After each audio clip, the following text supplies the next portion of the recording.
lecture or performance is called A Watered Down Economy, and it's about trickle-down economics. And trickle-down economics, you might not know it, is the idea that if money flows freely in an untaxed capitalist economy, everybody will benefit, because the fine cup of the wealthy will also spill a few of its precious drops into the mug of the poor. What a load of drunken bullshit, you might think, if you're sitting here without a drop. But now I shall offer you all a full cup and a modest serving, and it is my immodest hope that they will flow freely through your bodies and minds and induce a vision of a more free-flowing and evenly distributed economy. An economy which can trickle down or trickle in all directions and not only from top to bottom. So here you go. Here you have a drink and a small serving. Please wait with drinking and eating until I give instructions. So.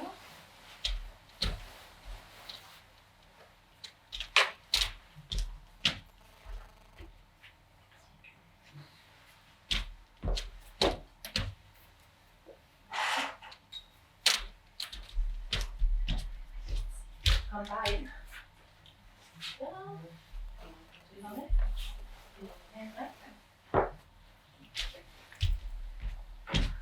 Oh, and I hope now we're talking about an evenly distributed economy that I'm not running out. So there's not enough for everybody.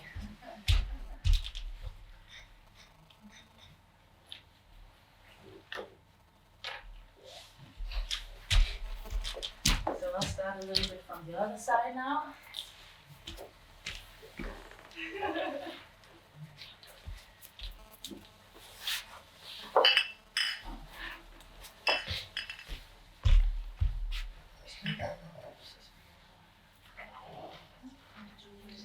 You can share? Great.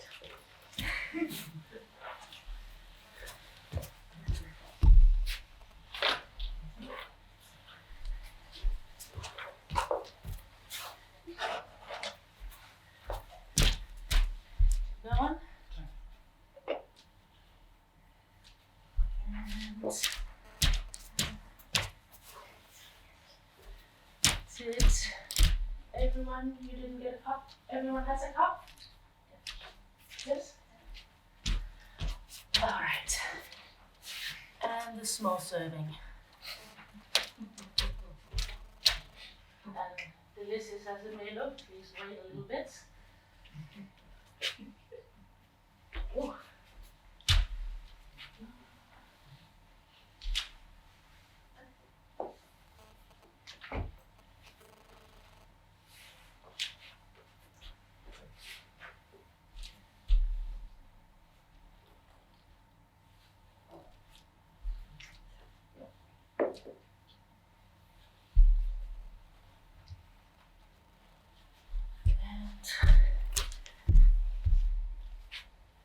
Oh, you doggy one.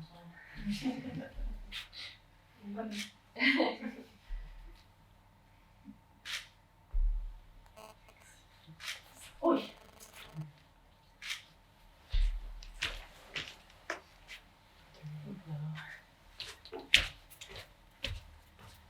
And just get a little bit for myself.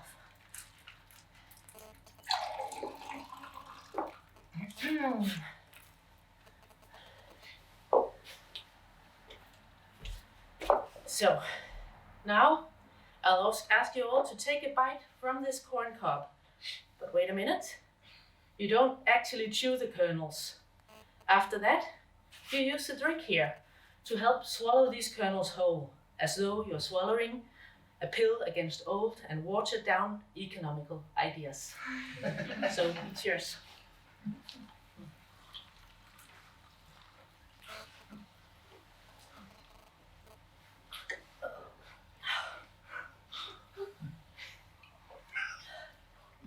The rest you can chew if you want. Good? Okay. So now the full drink and the corn kernels. have started a glide through your digestive systems, where it will become part of an imaginary of a new economy for everyone. And everyone, even the Pope or the Queen, must go to the toilet, it's said. And a new economy for everyone should therefore take its point of departure in the loo.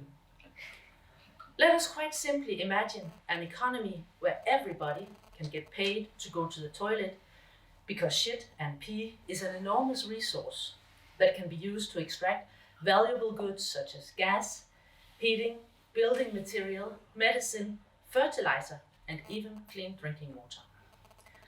And whilst the liquid of this serving is helping the corn kernels trickle down through your throat, then let us just linger for a little bit on that drinking water.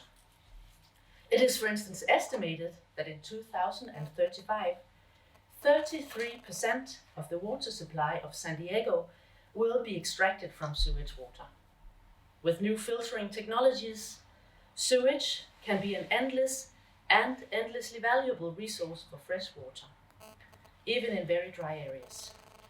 That knowledge might make it easier to imagine that the products of the toilet is a proper value that could be the basis for a new and fair economy that can spill a proper drink into everyone's cup.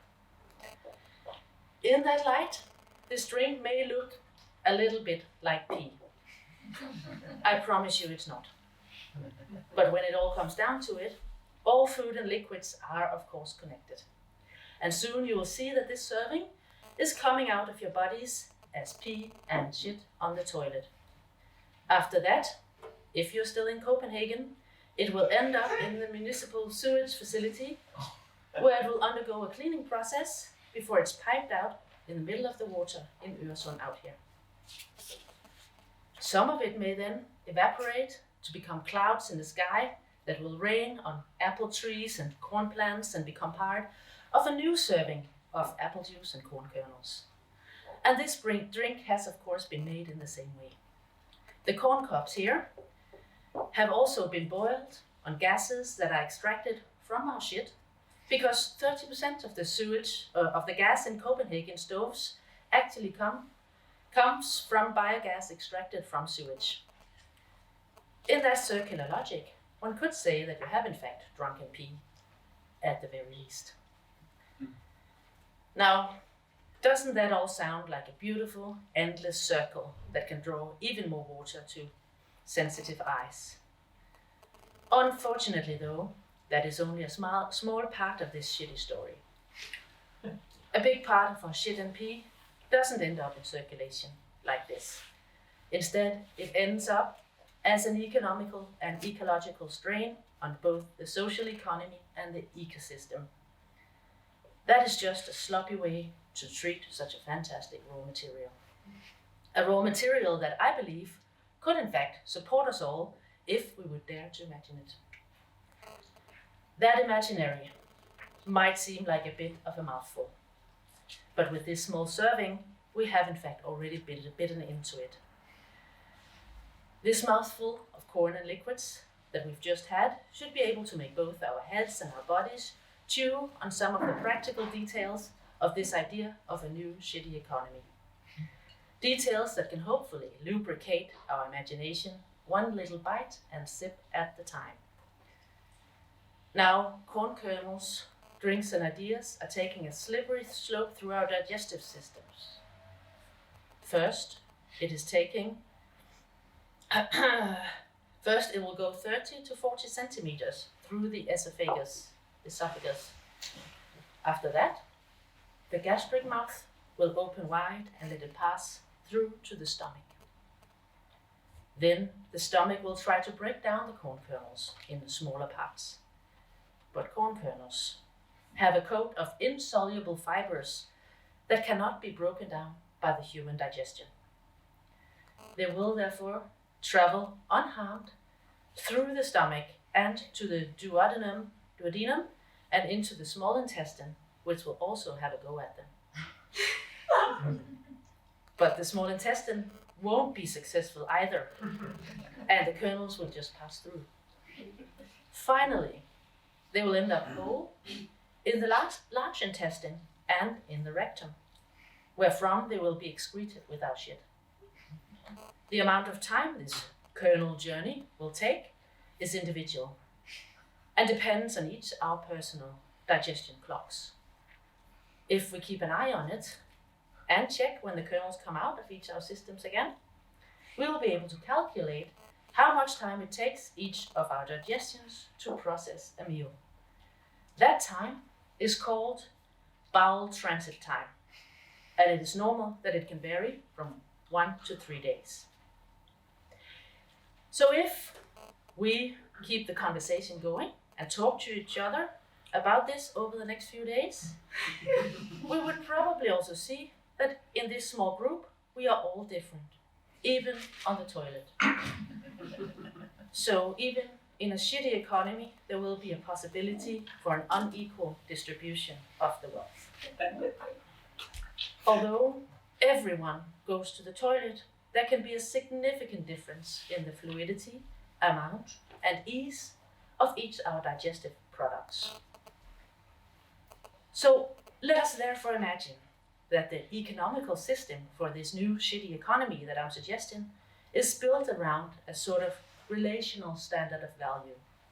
Imagine, quite simply, a new shitty currency where everybody has their own personally calculated exchange rate based on their bowel transit time. If you have a fast flow, your output may be assigned lesser value than that of those who have a slower flow, because we do not want a new upper class of assholes who get rich just because they can shit more than others.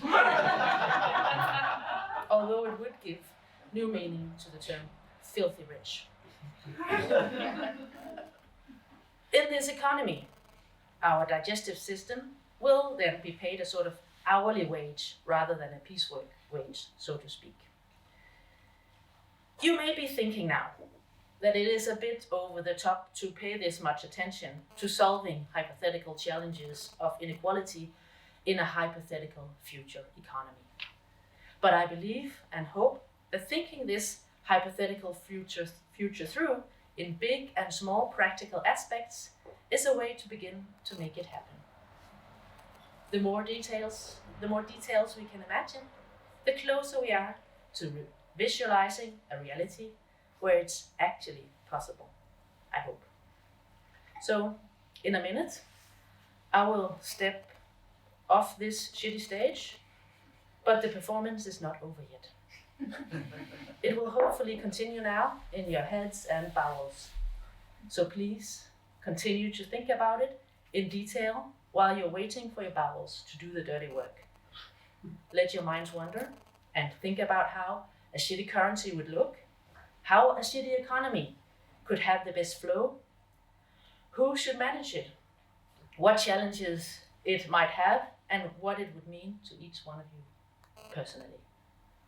In the meantime, I'll also ask you to hold back any applause or clapping of hands that you might be planning on giving, at least until you see the corn kernels again. Tomorrow, or tomorrow, or tomorrow after again. In the next few days, I will then enjoy thinking about how people may encounter sudden scenes of jubilation and applause coming from outhouses and toilets around town. These outbursts might even call for an explanation, which you can then give, and in this way, spread the idea of a new shitty economy to more assholes. So, thank you for listening. And now, I will just let this performance slowly fizz out while I go to the bathroom. Thank you.